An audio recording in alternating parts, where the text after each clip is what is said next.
Bonjour à toutes et à tous. Vous êtes actuellement très nombreux pour ce webinaire. On va attendre une ou deux petites minutes afin que tout le monde puisse se connecter. Et puis, nous ne tarderons pas à démarrer ce webinaire.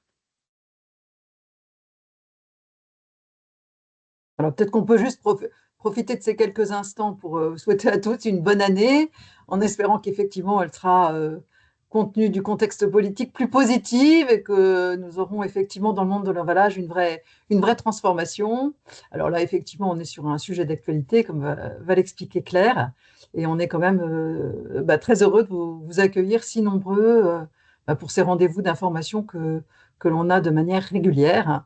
Euh, vu l'importance de la communauté, on voit que ça vous intéresse tous et on essaie d'être au plus près de vos préoccupations qui sont effectivement celles de votre monde professionnel. Et on vous souhaite plein de choses pour cette année 2026. Merci beaucoup, Chantal. Alors, j'attends le go des équipes et puis on ne va pas tarder en effet à parler de ce sujet, un sujet important. C'est vrai, Chantal, on vient de le rappeler, c'est un sujet important et on aime pas évoquer des sujets qui marquent l'actualité au travers des webinars. On peut peut-être en parler tout simplement. Chantal, pourquoi avoir choisi ce sujet de la REP pour les emballages professionnels? Pourquoi c'est si important? Alors, c'est très important parce que je pense qu'on s'inscrit toujours dans cette responsabilité élargie des producteurs, que cette sensibilité de la responsabilité élargie des producteurs, qui est quand même un territoire historique pour l'ensemble de l'écosystème. Et là, on arrive vraiment sur une nouvelle phase avec l'ouverture de la REP sur les emballages professionnels, qui est au cœur de l'actualité, avec effectivement une nouvelle sensibilisation du monde professionnel sur toute cette transformation de l'emballage qui est utilisé pour protéger la matière. Donc c'est vrai que ça nous a paru important de répondre un peu aux interrogations que se posent l'ensemble des gens qui sont en ligne aujourd'hui et essayer de les éclairer de manière un peu plus précise avant de se rencontrer au mois de novembre sur All for Pack à Villepinte. Merci beaucoup Chantal. Eh bien, il est temps d'entrer dans le vif du sujet. Alors, durant ces 45 minutes, on va avoir l'occasion de rappeler des grands fondamentaux, expliciter les enjeux, donner aussi des clés de compréhension sur les obligations à venir. Et j'ai l'occasion d'être accompagnée pour cet éclairage de Domitil Desrennes, responsable du développement commercial chez Citeo Pro. Bonjour Domitil. Bonjour à tous, bonjour à toutes. Bonjour également à Gauthier Legrand, qui est le responsable des services régionaux pour l'Europe du Sud et centrale IPL Schoeller à Libère. Bonjour à toutes, bonjour à tous. Ainsi que Léa Charon, responsable commission palette CIPAL, Fédération nationale du bois. Bonjour Léa. Bonjour à toutes et tous. Eh bien, je vous propose d'entrer dans le vif du sujet. Domiti, j'aimerais que vous nous partagiez les grands enjeux de cette nouvelle filière, que vous décryptiez également brièvement peut-être la réglementation qui peut, on peut le dire, peut paraître parfois complexe, voire singulière par rapport aux autres filières REP. Et je le rappelle notamment à l'issue de cette première partie, nous prendrons quelques questions via le chat, notamment sur le périmètre et les modalités de déclaration, des sujets qui reviennent fréquemment. Domitil, je vous laisse nous apporter votre éclairage. Pardon. Merci Claire. Merci à tous et à toutes d'être présents pour cette présentation. L'idée de ce matin, ça va être de vous proposer une présentation sur les enjeux, ce qu'on attend de la réglementation, et puis on donnera après la parole aux fabricants, parce que du coup, ils vont avoir aussi un rôle à jouer dans cette nouvelle filière, d'où l'importance de voir comment ils vont s'inscrire aussi dans la filière des emballages professionnels. Tout d'abord et rapidement, juste revenir sur les fondamentaux de la REP, parce qu'aujourd'hui, on a beaucoup de secteurs d'activité qui vont être concernés et tous ne connaissent peut-être pas forcément la REP. Donc, on rappelle, la REP, c'est la responsabilité élargie du producteur. Autrement dit, c'est le pollueur, le payeur. Ça veut dire qu'une entreprise est responsable de l'ensemble des produits qu'elle met sur le marché et elle doit en assumer les coûts, pas seulement de sa fabrication, mais aussi de collecte, de recyclage et de traçabilité. Autrement dit, vraiment sa fin de vie. Donc ça, c'est vraiment, ce n'est pas une réglementation, c'est une notion qui est apparue dans les années 70 et sur lequel, en Europe, aujourd'hui, on a pas mal légiféré, et notamment la France, où on est très présent et on a pas mal de filières REP déjà mis en place. Alors, les principes, Voilà, très simple. Aujourd'hui, on est une entreprise, on met sur le marché des produits ou des emballages.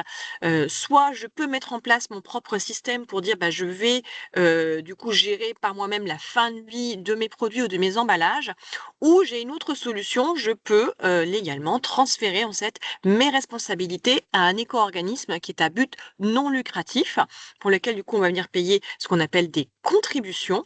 Et en échange en fait de ces contributions, bah, l'éco-organisme va venir du coup proposer un certain nombre de services, des soutiens financiers pour le recyclage, va venir engager des structures et structurer des démarches d'éco-conception pour vous accompagner et accélérer aussi tous les passages aux solutions de réemploi, voire de standards, ce qui va être un gros enjeu pour la partie professionnelle.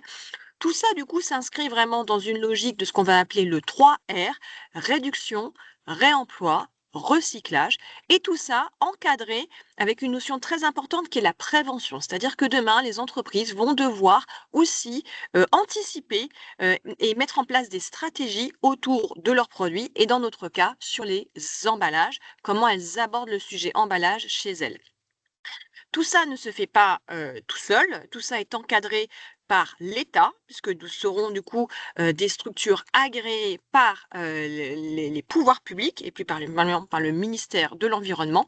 Notre but principal, notamment sur la filière des emballages professionnels, va être particulièrement sur les premières années d'apporter du monitoring de la filière, savoir quelle est finalement où on en est déjà au niveau de ce gisement emballage professionnel, mais également savoir où on en est en termes de réemploi et de recyclage. Donc tout ça va être monitoré et c'est l'éco-organisme qui va mettre en place en fait ces démarches-là.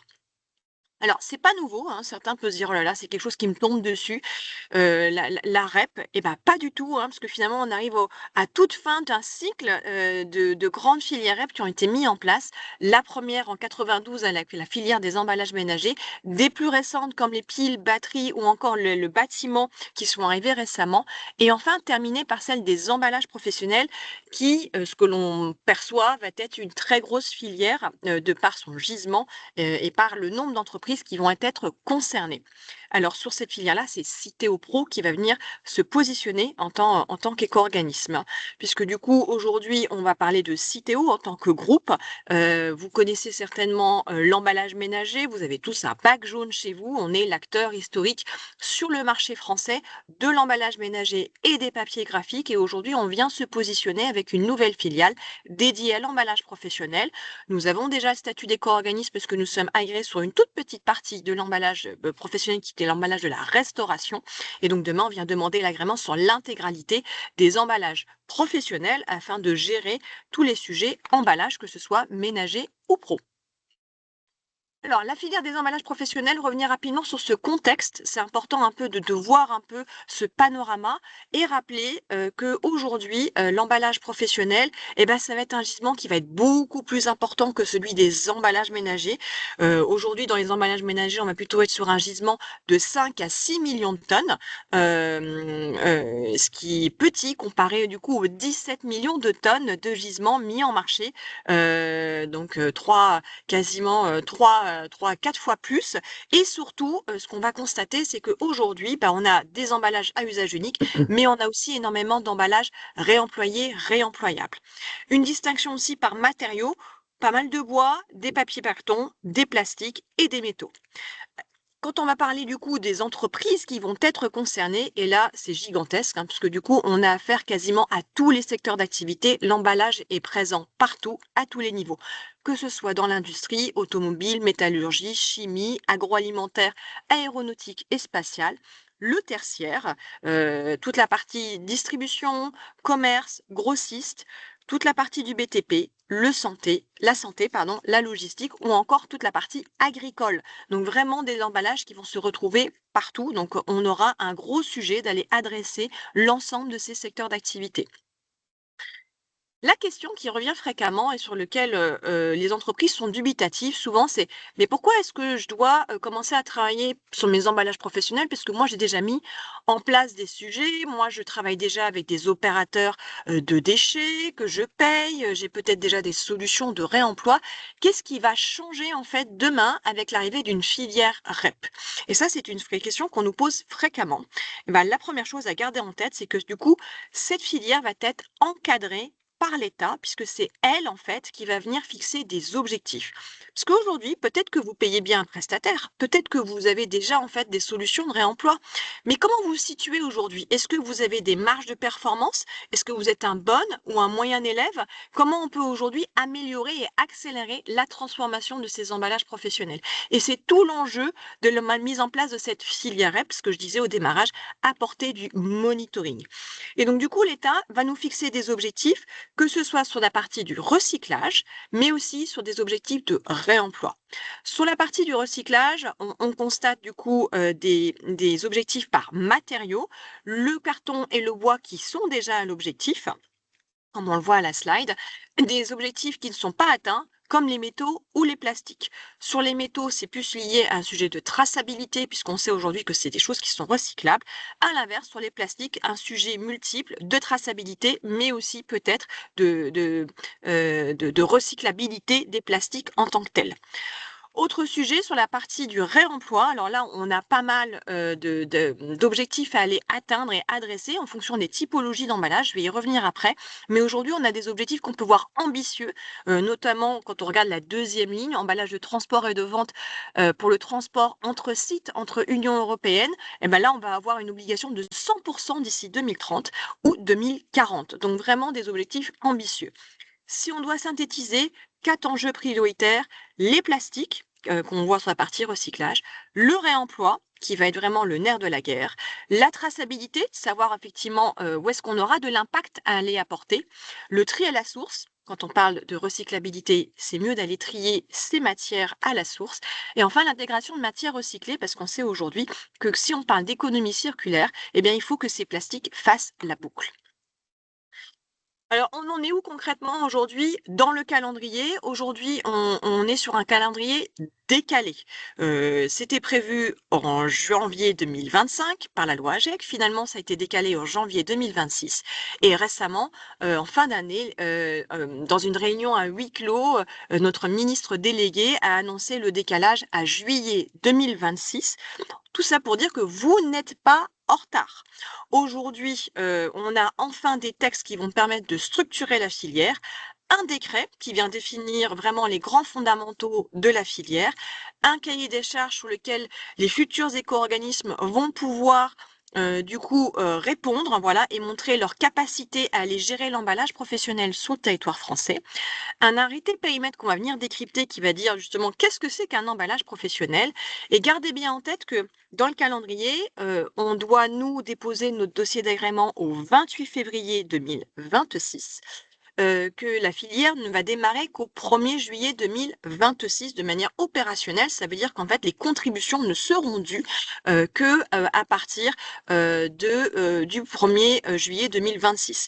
Il est possible, voilà, qu'on soit agréé avant. Voilà, j'ai mis toutes les précautions nécessaires. Ça va dépendre de comment les pouvoirs publics vont traiter le sujet, mais il sera possible d'avoir un agrément potentiellement en avril ou en mai, afin de laisser, de partager du coup les futurs tarifs des éco-organismes, ouvrir nos parcours clients pour que les entreprises puissent se préparer.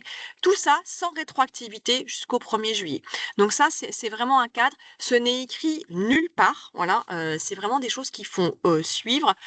Pour toutes ces informations, voilà, on a eu tendance à les partager via notre compte Citeo Pro sur LinkedIn, voilà, parce qu'on sait aujourd'hui qu'il y a beaucoup de choses qui se passent en coulisses, voilà, et sur lesquelles vous ne verrez pas de texte réglementaire apparaître. Donc n'hésitez pas à vous connecter sur notre compte Citeo Pro. Voilà pour le calendrier. Claire, je m'arrête 2 Merci. secondes parce que Oui. nous avons des questions. Oui, alors merci Domiti pour ce rappel des grands enjeux, mais aussi du contexte. On a une question qui est les objectifs de réemploi sont pour les éco-organismes au global, tous adhérents confondus. Oui, effectivement, c'est collectif, hein. Donc, en fait, le fait de transférer votre responsabilité, en fait, vous allez devoir nous, on va venir, objectiver ça, au niveau, de l'ensemble de nos adhérents. Il ne s'agit pas d'objectifs, individuels. Donc, quand vous adhérez à l'éco-organisme, on pousse un objectif collectif. Si demain vous mettez votre système individuel, bah, vous aurez votre propre objectif à atteindre par vous-même. Parfait, merci pour cette réponse. Donc, n'hésitez pas à poser vos questions via le chat. On marquera des petits points d'arrêt durant cette présentation. Mais je vous propose sans plus tarder de nous parler de l'emballage professionnel, Domitil. Tout à fait, ça c'était la grande question qu'on attendait. Finalement, qui dit filière emballage professionnel, bah, qu'est-ce qu'un emballage en fait professionnel? Aujourd'hui, voilà, c'était pas forcément quelque chose d'évident. Et donc ici, on va venir vous détailler quelques bonnes pratiques ou comment, en tout cas, la mettre en place. Déjà, un petit rappel sur le périmètre, comment on doit s'y prendre. Déjà, rappeler que l'emballage professionnel, en fait, ce n'est pas que des gros emballages. On a eu tendance à avoir dans les entretiens, on nous disait bah, ménager c'est petit, pro c'est gros. Pas du tout. Aujourd'hui, la filière va concerner tous les types d'emballages, matériaux, contenance et taille. Vous les avez à l'écran. Des plastiques rigides, des plastiques souples, des cartons, du bois, des métaux et enfin le verre. Donc vraiment, aujourd'hui, il n'y a pas de distinction à faire à ce niveau-là. Autre point important, c'est aussi de prendre en compte toute la chaîne de valeur. Aujourd'hui, on était sur l'emballage ménager très sur le consommateur. Finalement, il faut aussi aller regarder tout ce qui se passe en bas, donc de points de vente, les plateformes logistiques, les fabricants de produits, les fabricants de matières premières ou encore les fabricants d'emballage, puisque tout ça vont générer soit de la mise en marché d'emballage professionnel ou du déchet d'emballage. Autre point à garder en tête, c'est finalement cette nouvelle catégorisation. Vous avez certainement longtemps entendu parler d'emballage primaire, secondaire et tertiaire. C'est fini. On n'entendra plus parler en fait de ces terminologies-là. Avec la PPWR, on va être sur du coup des terminologies liées à la fonction de l'emballage. Et donc on va retrouver de l'emballage de vente, de regroupement et de transport. J'ai fait exprès, la slide n'est pas très belle, mais j'ai fait exprès de mettre en tout cas les définitions parce qu'elles sont importantes c'est ce qui va nous aider aussi dans la compréhension en fait de ces nouvelles notions. Elles ont été transposées dans le code de l'environnement. Donc l'emballage de vente, c'est souvent ce qui est en contact direct et ce que le consommateur ou l'utilisateur final va reprendre, va avoir chez lui. L'emballage de regroupement, c'est un certain nombre d'unités de vente qui sont conçues pour aider à la mise en rayon sur un point de vente ou encore l'emballage de transport. C'est ce qui aide à la manipulation, à la protection pour le transport de produits. Si on doit Domitil, je t'en prie synthétiser. plus parce qu'il y a une question qui fait quand même écho à vraiment ce dont on est en train de parler. Il y a une question, si vous voulez, vous y répondez juste après, mais en tout cas, le début de mise en œuvre du règlement PPWR en 2006 va impacter, selon vous, de quelle façon le calendrier REP Pro? Voilà, ça, c'est une question. Alors, ben, ça l'a déjà impacté parce que c'est aussi pour cette raison qu'elle a été décalée, parce qu'effectivement, on va y venir dans les textes aujourd'hui. En réalité, on est en attente de décryptage. Il y a bien la PPWR et on est en attente en fait de ce qu'on va appeler d'une legal notice, mais aussi de FAQ. Donc, je ne pense qu'on ne va plus du tout, ça ne va pas retarder plus que ça, parce qu'on a déjà des objectifs à atteindre pour 2030.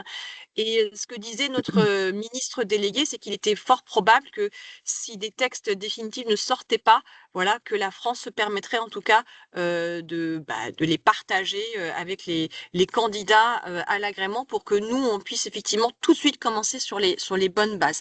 Donc d'une certaine manière, on ne pourra plus attendre, voilà, on devra en tout cas construire ensemble déjà les premiers fondamentaux de cette filière ensemble.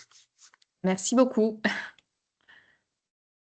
Pour continuer sur la méthodologie, donc on a parlé auparavant du coup de ces nouvelles définitions. Autre point important, ce sont les exclusions. Gardez bien en tête que nous, filière emballage professionnel, on vient en toute fin d'un certain nombre de filières REP qui ont déjà été mis en place. Et donc l'idée, ce n'est pas d'aller changer ce qui marche déjà. Et donc l'État dit, bah, en gros, s'il y a déjà des filières qui sont déjà en place et sur lesquelles on vient gérer les contenants et les contenus, eh bien vous gardez en fait les filières qui fonctionnent. Ce qui va être le cas pour certains emballages recyclage des déchets dans le bâtiment, sur la partie de l'agrofourniture, sur la partie des huiles minérales synthétiques avec Cyclevia, ce qui va être le cas aussi pour certains produits chimiques, notamment liés à la filière éco-DDS. Les bouteilles de gaz rechargeables à usage non professionnel, voilà, elles aussi seront exclues de notre périmètre. La question va être plus difficile, en tout cas, où on va falloir se rentrer dans le détail sur la partie des emballages ménagers, puisque finalement, il va falloir regarder de plus près qu'est-ce qu'un emballage ménager d'un emballage professionnel. Et là, l'État nous a fourni un texte qu'on appelle l'arrêté périmètre, et c'est lui qui va vous permettre en fait d'aller déterminer est-ce qu'aujourd'hui mon produit est emballé dans un emballage professionnel ou un emballage ménager. L'État, en fait, jusqu'à présent, on avait tendance à dire dans l'emballage ménager, quand ça termine chez un ménage, et ben du coup, c'est que c'est de l'emballage ménager. Donc on était vraiment sur une catégorisation à l'utilisateur final. Demain, ça ne sera plus du tout comme ça, puisque demain, en fait, on va plutôt être lié à de la typologie d'emballage. Quel est le type d'emballage que j'ai? Est-ce que du coup, ce sera un emballage professionnel ou est-ce que ça va rentrer dans des définitions d'emballage ménager? Et vous voyez, potentiellement, on pourrait avoir une zone grise et l'État va nous donner des règles justement pour faire cette distinction dans cette zone grise. Je précise, ça c'est un point important, si d'aventure il devait y avoir des transferts, parce qu'il y en a, de emballage ménager à emballage professionnel ou d'emballage professionnel à emballage ménager. Sur l'emballage ménager, la filière va être hermétique jusqu'au 30 décembre, donc il n'y aura ni ajout ni retrait, en tout cas, de transfert d'emballage professionnel ou d'emballage ménager. Autrement dit, ce que vous déclarez aujourd'hui dans la filière ménager et qui demain sera un emballage professionnel ne prendra effet qu'à partir du 1er janvier 2027. D'accord? Donc ça, c'est un point important. Ne vous inquiétez pas, il n'y a pas d'urgence à venir faire ces transferts dans l'immédiat. D'accord? Mais prêtez bien attention pour être prêt au 1er janvier 2027. Alors, dans cet emballage professionnel, on va retrouver 5 grandes catégories. Première catégorie, ce qui va forcément être de l'emballage professionnel. Là, en fait, on n'a pas de doute. Et là, l'État vient citer des emballages par type d'emballage, parfois des litrages et parfois aussi des types de matériaux. Donc, on va retrouver la cagette de plus de 15 litres. On va retrouver la caisse plastique de plus de 15 litres. On va retrouver les caisses marées. On va retrouver les packs gastronormes, on va retrouver les fûts, jerrycans, seaux de plus de 29 litres, tout ce qui va être grand récipient en vrac, en rigide ou en soupe, big bag ou IBC. On va retrouver toute la partie palette, qui est la petite nouveauté dans le texte définitif. Toutes les palettes seront considérées comme de l'emballage professionnel, ainsi que tous les éléments de palettisation. Dans le carton, on a l'octobin, qui est de l'emballage professionnel, et enfin la PLV. Alors la petite précision sur la PLV, c'est bien ce qui a une fonction d'emballage. D'accord? Donc vraiment, bien garder en tête, si vous avez ces typologies d'emballage, vous ne vous posez pas la question, c'est forcément du pro. Et ensuite, on va détailler 4 grandes catégories. Emballage de transport et emballage de regroupement, c'est forcément de l'emballage professionnel. Donc là, on n'a pas de type d'emballage. Là, c'est de l'interprétation aujourd'hui qu'on fait sur ces types d'emballage. De l'emballage de vente, conçu exclusivement pour les professionnels. D'aventure, s'ils sont commercialisés parfois par les ménages, il faut que ça reste à la marge. Mais si c'est conçu que pour les professionnels, tout terminera pour les professionnels. Et enfin, l'emballage en verre. Tous les emballages en verre sont ménagers, sauf ce qui est à destination spécifiquement pour les usages hospitaliers, laboratoires et élevage professionnel. Ce qui nous amène du coup à ces définitions-là. Donc d'un côté des emballages ménagers, parfois des emballages professionnels. En cas de doute, et notamment sur les emballages professionnels, l'État nous dit 2 choses. Il nous dit dès lors que les produits qu'ils emballent sont conçus pour l'usage exclusivement des professionnels. Parfois, je peux avoir le même produit qui va être vendu à des ménages et à des professionnels. Et donc là, je peux appliquer 2 règles. Soit c'est la nature du produit emballé qui fait que je sais si c'est ménager ou pro. Exemple, une forte concentration de produits chimiques dans un bidon de 20 litres. Là, on sait que ce sera forcément la nature du produit fait que ce sera un emballage professionnel dû à la nature du produit. Et parfois, j'aurais du mal à savoir, parce que parfois, par exemple, si je prends mon téléphone portable, je ne peux pas savoir du coup si c'est ménager ou pro, parce que l'usage ou la nature du produit fait que je ne peux pas faire la distinction. Et donc là, il va falloir utiliser des seuils de poids, volume, quantité et puissance que vous allez retrouver à la fin de l'arrêté périmètre et qui vont vous permettre du coup de faire cette distinction. Est-ce que c'est ménager? Est-ce que c'est pro? Ou est-ce que j'ai des contenances à aller respecter? D'accord? Donc ça, c'est vraiment la première méthodologie que vous devez appliquer. Et ça permet de déterminer est-ce que j'ai de l'emballage professionnel ou non. Vient la question après Domiti, je de... me permets peut-être, on a une question, Oui, on va peut-être la prendre, ça permet de répondre à certains points. On a une personne qui nous dit voilà, nous sommes une entreprise qui fabrique et qui commercialise des emballages vides à destination d'autres entreprises, pardon, de vente en B2B. D'après mes recherches, il semble que nous ne soyons pas soumis à la REP sur nos produits, mais que ce soit à nos clients en tant que metteurs en marché de produits emballés de s'en charger. Pourriez-vous me confirmer si cette interprétation est correcte? eh ben, c'est tout à fait l'objet de cette partie-là, c'est de savoir s'ils Ben portent la voilà. responsabilité ou non. Donc, je pense que je vais pouvoir répondre à la On va question. pouvoir d'ailleurs y répondre. Parfait. Donc, aujourd'hui, on va venir vous faire l'explication de ce qu'on appelle la legal notice. Donc, c'est ce petit texte qu'on attendait. Et encore, je dis petit, mais ça, c'est un gros texte finalement qui va venir apporter des explications sur ce que c'est que de l'emballage, ce que c'est que la personne qui va porter la responsabilité.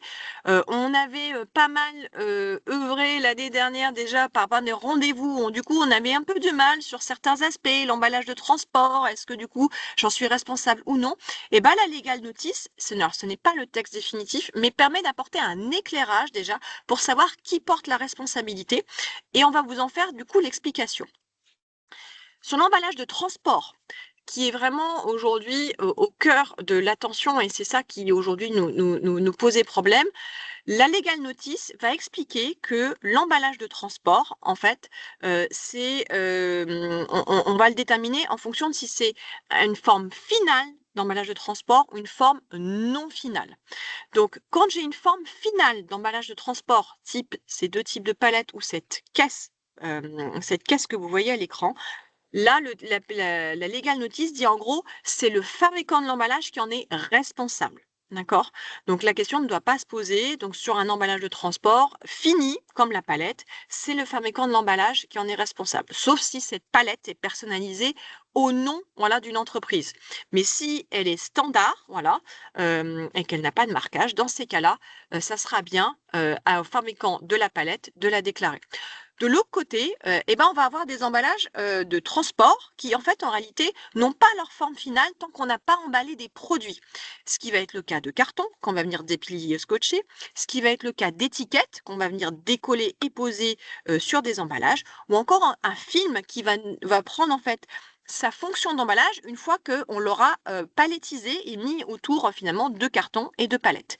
Et donc là, dans ces cas-là, c'est le fabricant des produits emballés qui s'en seront responsables. Ce qui nous amène du coup à cette lecture-là. Donc d'un côté, on va retrouver du coup le fabricant physique de l'emballage qui sera considéré comme le producteur et celui qui sera responsable pour tout ce qui va être de l'ordre de ce qui va être fini. Donc par exemple la fameuse palette. Et de l'autre côté, tout ce qui va concerner le fabricant du produit emballé, donc tout ce qui n'aura pas un emballage de transport dans sa forme finale, on les a vus auparavant, tous les emballages de regroupement et tous les emballages de vente. D'accord? Donc vraiment faire cette distinction, d'un côté le fabricant physique de l'emballage et de l'autre côté le fabricant du produit emballé. D'accord? Vraiment ces notions-là à garder en tête. Quelques petites recommandations pour des actions à mener. On a mis en place un outil qui s'appelle Cap Emballage Pro qui va vous permettre d'aller recenser vos enjeux et identifier et cartographier vos emballages disponibles sur notre site internet.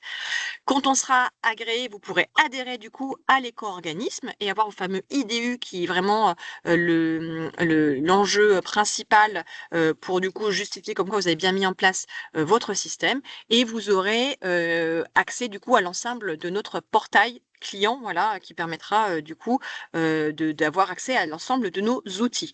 Je vais m'arrêter là, je vois le temps qui file, Claire, je vois beaucoup de questions et je pense qu'on En va laisser la effet. parole Alors, on va peut-être à prendre une nos ou deux fabricants. questions avant d'enchaîner sur la parole au fabricant parce que vous êtes très nombreux, voilà, et vous posez de nombreuses questions.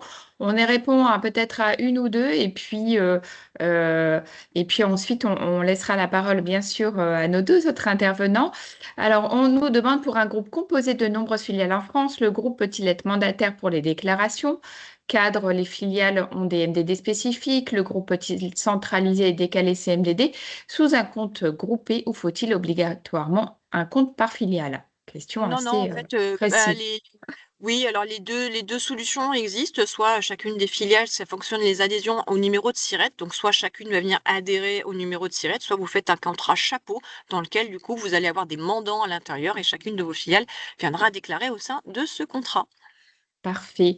Alors, objectif réemploi 100%. Comment l'assurer pour des intercalaires en carton ou des coins en carton utilisés sur palette? Alors, bah, justement, ça, sur palette, Léa peut-être aussi peut répondre. Ça va être tout le travail de l'éco-organisme, hein, donc, et aujourd'hui, on est en train de voir parce qu'effectivement, il y a aussi des exclusions, on n'en a pas parlé. Donc, aujourd'hui, il faudra bien voir aussi ce qui rentre dans le périmètre du réemploi, parce que tous les emballages professionnels ne vont pas forcément rentrer dans des Mhm. objectifs de réemploi. Si la Donc, je n'ai marchandise est pas tout. importée. Oui, Pardon. pardon. Non, je complétais la question qui était si la marchandise est importée avec palette, est-ce qu'il faut déclarer la palette? Voilà. En tout cas, il y a plein de questions qui A arrivent. priori, vous allez être Oui, importateur de la palette, voilà. Donc, normalement, je dis bien normalement, parce que des règles, tout n'est pas encore, l'encre n'est pas encore sèche partout, mais vous êtes l'importateur et donc l'introducteur sur le marché français. Vous devriez en tout cas la déclarer. Parfait. Alors, on a encore de nombreuses questions, on y répond juste après, mais en tout cas, merci pour votre présence à tous les deux, Léa et Gauthier. Vous êtes des fabricants et vous proposez d'ailleurs des solutions d'éco-conception et de réemploi, notamment qui répondent aux enjeux de cette REP. C'est pour ça qu'on a vraiment souhaité avoir voilà, votre intervention. On a deux typologies, donc l'emballage bois et l'emballage plastique. Et donc l'objectif, c'est vraiment de montrer les enjeux, les opportunités qui diffèrent selon les matériaux. Et vous, Léa, donc je l'ai dit, vous êtes responsable du pôle emballage de la Fédération nationale du bois. Eh ben, cette palette, c'est vraiment un modèle. C'est vraiment, je dirais même, l'emblème de cet emballage bois. Je vous propose d'en parler. oui, merci beaucoup, Claire. Oui, oui, effectivement. Donc, nous, à la Fédération nationale du bois, on représente à la fois les fabricants de palettes, tout le monde du reconditionnement, et on y reviendra, hein, parce que je pense que maintenant, c'est assez connu, mais dans le monde de la palette, on fait du reconditionnement et du réemploi depuis des dizaines d'années. Et puis, on représente aussi les entreprises de location de palettes. Voilà. Juste pour donner quelques chiffres sur le secteur, donc effectivement, hein, la palette bois représente une grosse part des gisements de cette REP emballage professionnel. Donc en France, on a à peu près 560 entreprises qui fabriquent et qui reconditionnent. Donc quand je dis reconditionner, en fait, c'est réemployer les palettes, hein. Voilà, c'est deux Mhm. mots qui en fait veulent dire la même chose. Donc on a 560 entreprises sur le territoire, représente à peu près 12 000 emplois. Et en fait, en termes de volume, parce que c'est ça qui va nous intéresser, donc on produit chaque année en France 57 millions de palettes, mais il y a une grosse part d'importation des palettes, d'où toutes les questions, hein, qu'on voit arriver dans le chat sont des sujets importants.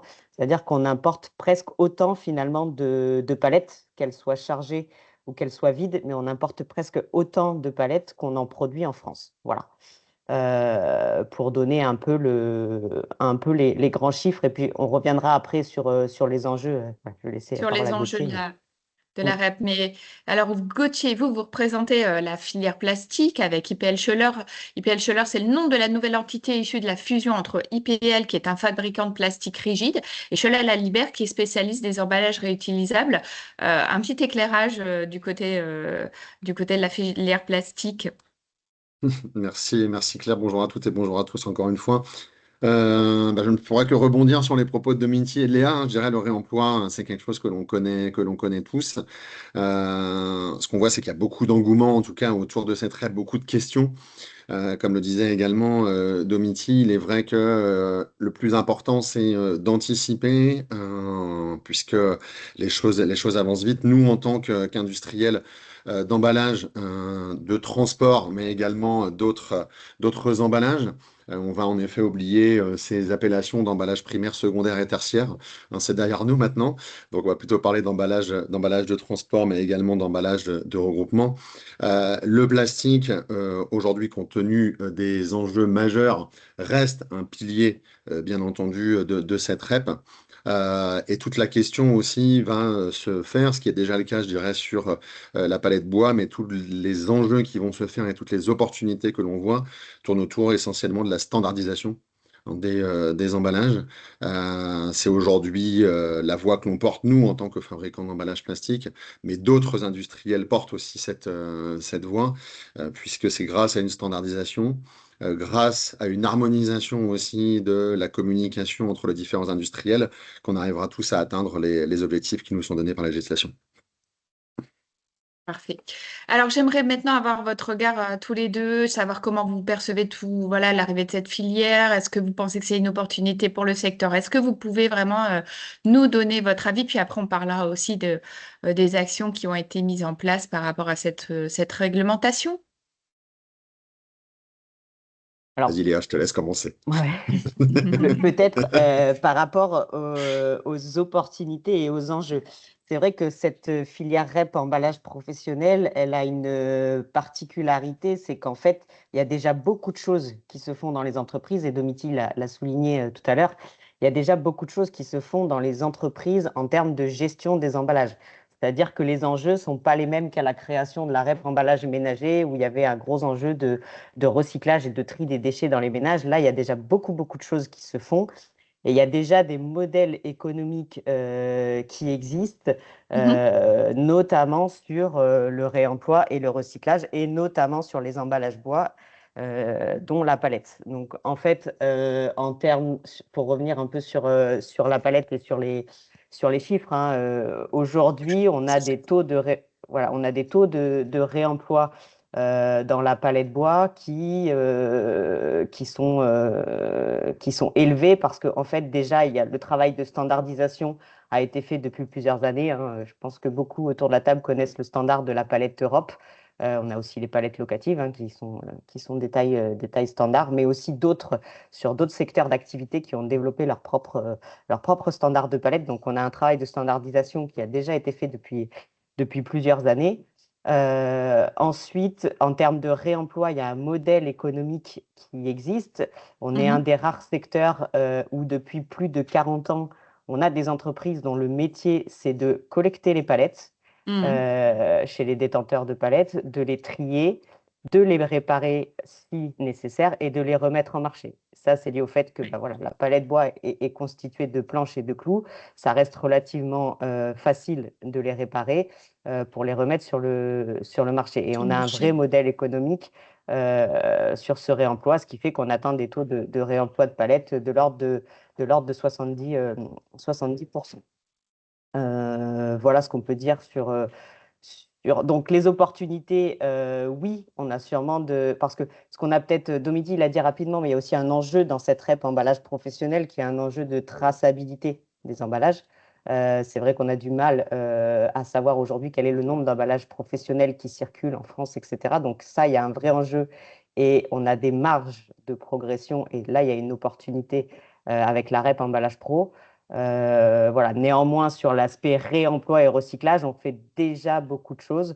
Et c'est aussi tout l'enjeu de cette REP, et ça a été identifié dès le début par les pouvoirs publics, c'est de mettre en place une REP sans déstabiliser ce qui existe déjà. Qui était déjà fait, pour lesquels vous étiez déjà bien ancrés. Donc ça, c'est vraiment, pour les fabricants d'emballage, c'est vraiment un enjeu important de ne pas déstabiliser ce qui existe déjà et de ne pas perturber les modèles économiques qui nous permettent aujourd'hui d'atteindre les objectifs de réemploi et de recyclage. Gauthier, je te laisse compléter. Gauthier, à vous. Merci.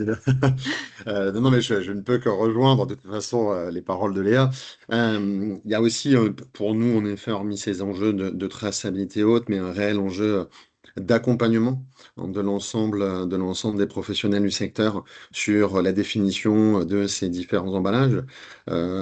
La majorité des industriels aujourd'hui utilisent déjà, hein, ce type d'emballage, mais n'en sont pas forcément conscients. Puis après, il y a tout cet accompagnement qui va devoir se faire également sur tout ce qui est éco-contribution, etc. Et tout ce qui est bien entendu à un moment déclaration. Donc tous ces sujets-là, nous, ce que l'on voit, c'est qu'il y a un réel engouement, hormis la partie plastique, mais sur l'ensemble des matériaux. Et les questions qui se posent, c'est comment je vais pouvoir être un petit peu autonome et comment je vais pouvoir être sûr de pouvoir bien gérer les emballages, comment ils vont pouvoir bien être répertoriés. Et c'est là où justement l'importance des éco-organismes qui viennent nous aider et qui viennent également mettre l'ensemble des industriels autour de la table. Ce que l'on sait également, c'est que les enjeux de recyclabilité, ils se font également grâce à la traçabilité des emballages, nous en tant que fabricants, mais l'enjeu de la traçabilité, il se fait aussi grâce à une harmonisation et je le répète, une standardisation. Quand je dis de standardisation, c'est pas uniquement une standardisation via un seul fabricant, mais une standardisation via l'ensemble des fabricants. Alors je lève un sujet qui est, qui est complexe, mais clairement, je pense qu'aujourd'hui, les enjeux, ils sont communs et que l'ensemble des industriels, pour eux, c'est d'avoir la simplicité de gérer leurs emballages et c'est ce vers quoi on doit tendre à l'avenir, vers une communication beaucoup plus transparente, je dirais, pour avancer tous ensemble. Oui, je Ça va rebondirais, de pair du coup, Oui, pardon, je allez-y. me permets juste de rebondir sur la standardisation, hein, c'est un sujet important. Dans la partie emballage ménager, on fait aussi de l'emballage du réemploi, mais la standardisation n'est pas dans le cahier des charges. Là, il y a un vrai enjeu, parce que dans notre cahier des charges, en tant qu'emballage professionnel, on a l'obligation, dans les Ouais, 18 mois, d'aller vers des standards. Donc, de c'est toute ça. façon, il va falloir à un moment mettre tous les acteurs, en fait, autour de la table. Il n'est pas question de créer un seul et unique emballage standard. Ça sera plutôt d'avoir des visions sectorielles. Parfois, ça sera pas possible. Mais l'idée, c'est quand même de se dire qu'au sein d'un même secteur d'activité, pourquoi ne pas utiliser des emballages qui puissent être compatibles en fait avec l'ensemble des acteurs. Mais ça passe par de la co-construction, voilà. Et c'est vrai que c'est plus le rôle de l'éco-organisme d'aller fédérer du coup et d'aller mettre tout le monde autour de cette table. Oui, et vous le disiez d'ailleurs en préparant le webinaire, voilà, il y a aussi d'autres matériaux qui peuvent s'inspirer les uns les autres aussi de toute cette standardisation, cette mise en place d'ailleurs. Oui, oui, tout à fait.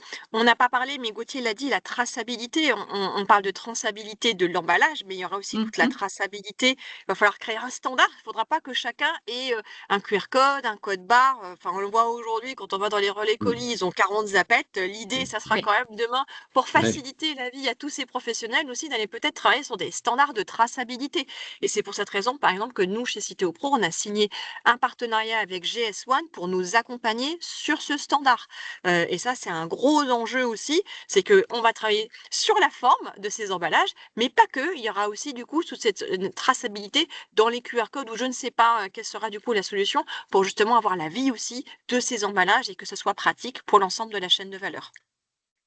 très bien. Est-ce que vous voulez rajouter un point ou est-ce qu'on peut passer aux questions? Je vois qu'elles sont très nombreuses, mais n'hésitez pas à me dire si vous voulez On rajouter peut un passer petit aux point. questions, Claire. Aux questions, ouais. On passe aux questions. Donc, elles sont nombreuses, hein. J'essaye de voir un peu ce qui peut faire le lien avec nos échanges, mais je vois une entreprise française reçoit des marchandises importées des pays hors Europe conditionnées dans des emballages professionnels, produits sous forme finale. Les déchets d'emballage, plastique, papier bulle, bois, mousse, etc., sont générés en France par cette entreprise. Cette dernière est-elle soumise à la REP? À la REP, voilà. Alors, il y En a de fait, fortes chances qu'elle ouais, soit du ouais. coup concernée. Mm, Et d'autre part, du coup, c'est tout le dispositif qui sera mis en place, c'est-à-dire que pour être sûr de travailler sur la traçabilité des plastiques, en fait, on va mettre en place ici, donc dans le schéma, on va venir aider les entreprises à aller mieux trier à la source, du coup, leurs déchets d'emballage, et donc du coup, avoir en place une incitation financière qui est prévue aujourd'hui dans les dispositifs réglementaires du cahier des charges. Donc, bien regarder aujourd'hui, vous allez peut-être contribuer en tant que metteur en marché, mais d'un autre côté, vous serez récompensé si demain ce tri à la source et plus particulièrement des plastiques se fait comme demandé dans les standards du cahier des charges. Très bien. Alors ensuite, concernant les palettes, Léa, c'est pour vous. Votre slide s'applique également si le fabricant est hors UE? Oui, en fait, ce qu'il faut retenir pour les palettes, et puis de manière plus large pour les emballages concernés par cette REP, ce qui compte, c'est le premier metteur en marché de l'emballage sur le territoire français. Je pense que, alors, il y a peut-être éventuellement des exceptions, mais déjà, si on retient ça, c'est la base. C'est-à-dire que si le premier metteur en marché, c'est un fabricant français qui fabrique l'emballage en France et qui le met en marché en France, alors c'est le fabricant de l'emballage. Sauf si l'emballage est marqué, sauf si l'emballage est fait sur mesure. Bon, ça, c'est des saufs. Et si le premier metteur en marché, c'est l'importateur de l'emballage chargé, D'accord? alors dans ce cas, c'est lui qui est soumis parce que c'est lui le premier metteur Ouais. metteur en marché Ouais. de l'emballage, même si cet emballage est chargé. Voilà. Oui, il y avait une Tout à fait. question qui complétait sur la responsabilité si le fabricant d'un emballage de transport fini, par exemple palette, est d'un autre pays de C'est l'Union européenne, qui est voilà, responsable, le fabricant, la société française qui serait considérée comme importatrice. Voilà, c'est c'était l'importateur. C'est pour ça que dans les slides de Domiti, c'était bien précisé fabricant ou importateur ou distributeur. Parce Oui, qu'en je crois fait, que c'est là-dessus. Il est là. ces trois typologies d'acteurs vont être concernés. Parce que Oula. c'est eux qui peuvent être potentiellement premiers metteurs en marché Mhm. sur le territoire. Oui, Très tout à bien. fait. Je continue. Je vois que les emballages d'agro-fournitures sont exclus. Or, les big bags servent beaucoup pour cette activité. Faut-il alors faire des distinctions sur les secteurs d'activité de nos clients? Alors, petit point de précision sur Adivalor. Si vous êtes chez Adivalor, ils sont en train de voir avec les pouvoirs publics pour que l'intégralité de l'emballage de transport, vente et regroupement, donc l'intégralité des emballages de votre secteur d'activité, puisse être gérée par Adivalor même. Donc, c'est des discussions qui sont en cours à huis clos au ministère. Et on attend le résultat. Donc, suivez de près, voilà, ce que Adivalor aura négocié auprès des pouvoirs publics. Très bien. Une caisse standard non personnalisée servant à mettre des commandes au détail est-elle bien considérée comme emballage de transport qui ne change pas de forme et donc déclaration par le fabricant, ou est-ce un emballage de regroupement?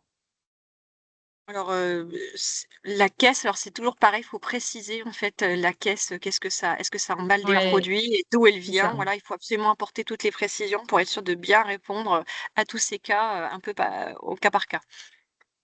Très Mais du coup, est-ce bien. qu'on peut ouais, bon, mais du coup, c'est là on y répondra après parce que du coup, je pense que Oui, il nous manque quelques éléments.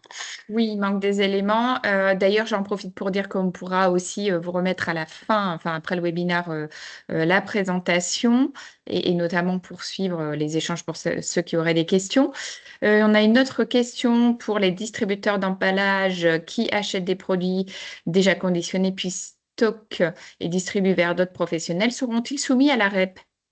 Ah ben, les distributeurs d'emballage, oui, normalement, hein, donc on les voit bien et plus particulièrement s'ils sont standards. Parce que du coup, effectivement, aujourd'hui, les distributeurs d'emballage, on va chez un distributeur pour aller chercher plutôt quelque chose de standard. Quand on veut quelque chose sur Mhm. mesure, on va s'adresser du coup à un fabricant d'emballage. Tout à fait. D'où la standardisation dont on a parlé tout à l'heure. Pour un groupe composé de nombreuses filiales en France, le groupe peut-il être mandataire pour les déclarations?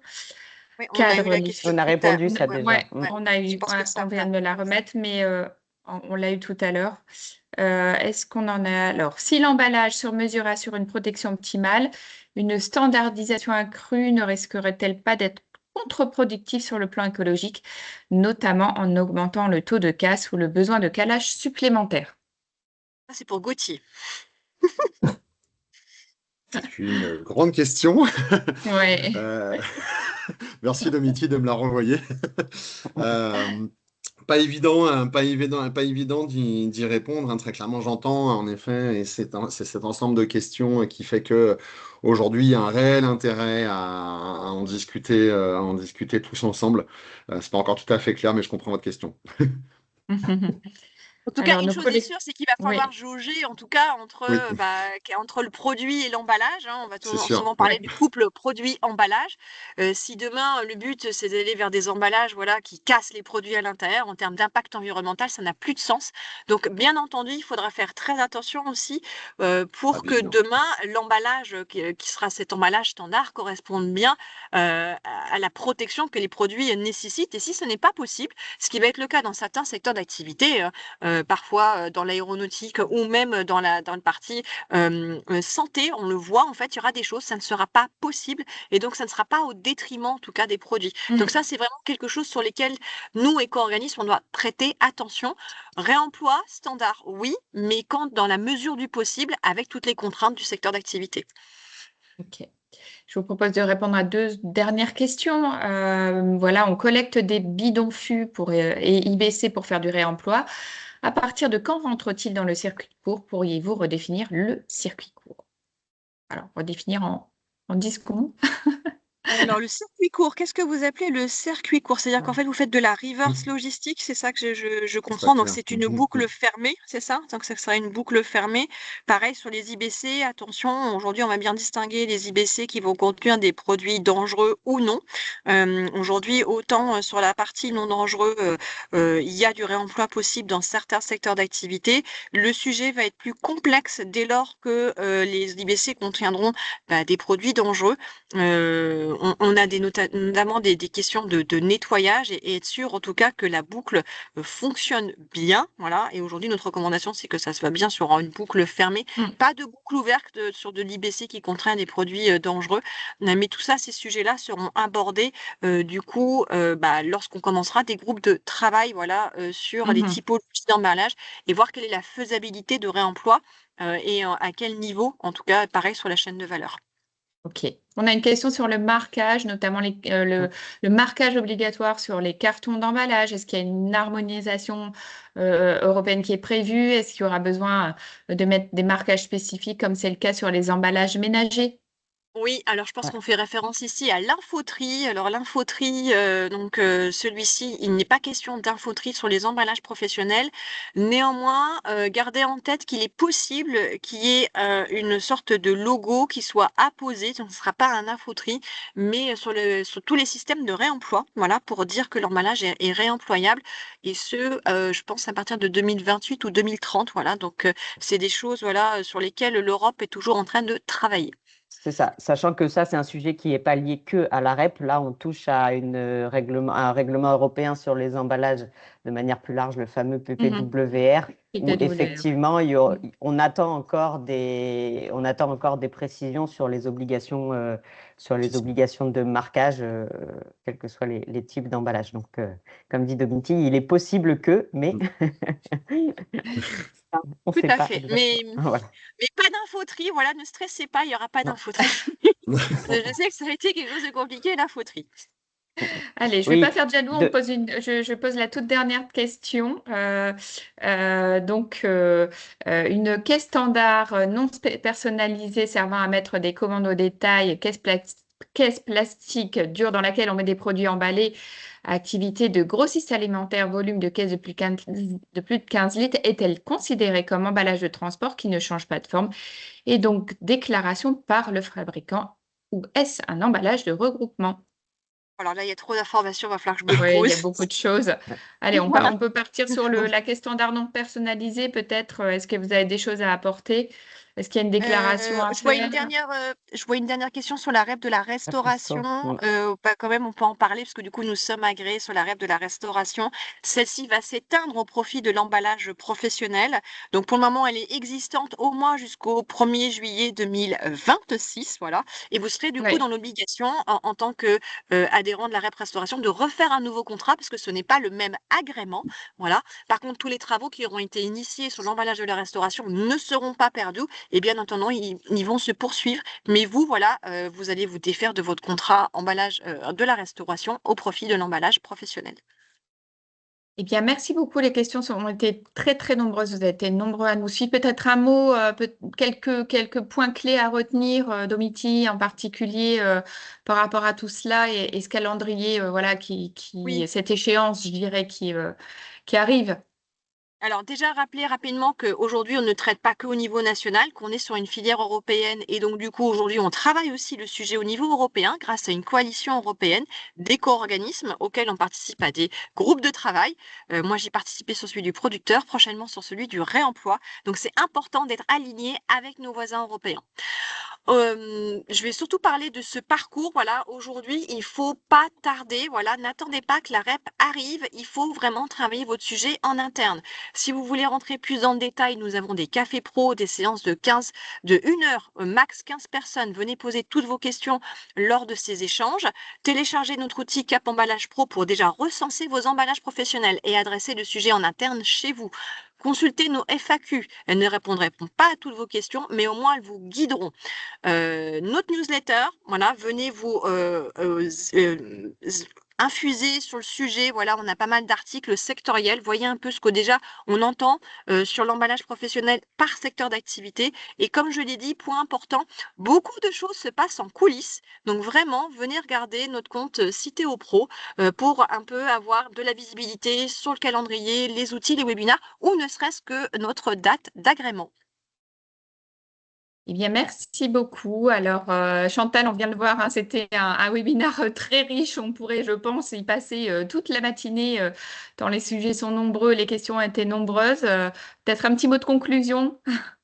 Oui, je vois que c'est quand même toujours très important de coller à l'information, même si effectivement on est sur des événements un peu lointains, et que c'est la sensibilité de tous, en fait, de bien comprendre quels sont les engagements dans leur problématique des différents emballages qu'ils ont à réaliser ou à utiliser dans l'avenir et comment ils vont atterrir. Donc c'est vrai que c'est important. Peut-être qu'on reviendra un peu sur le sujet pendant le salon. Je pense que c'est un point excessivement important pour bien comprendre cette régénération nécessaire de l'emballage de demain qui sera l'objet d'un secteur important sur le salon. Eh bien, merci beaucoup à toutes et à tous pour cette participation. Merci aux intervenants pour cet éclairage très précieux. Vous pourrez notamment retrouver ce webinaire en replay. Excellente journée à toutes et à tous. Merci, Bonne au journée à revoir. toutes et à Bonne tous. journée. Merci Merci, au beaucoup. revoir. Au revoir. Au revoir.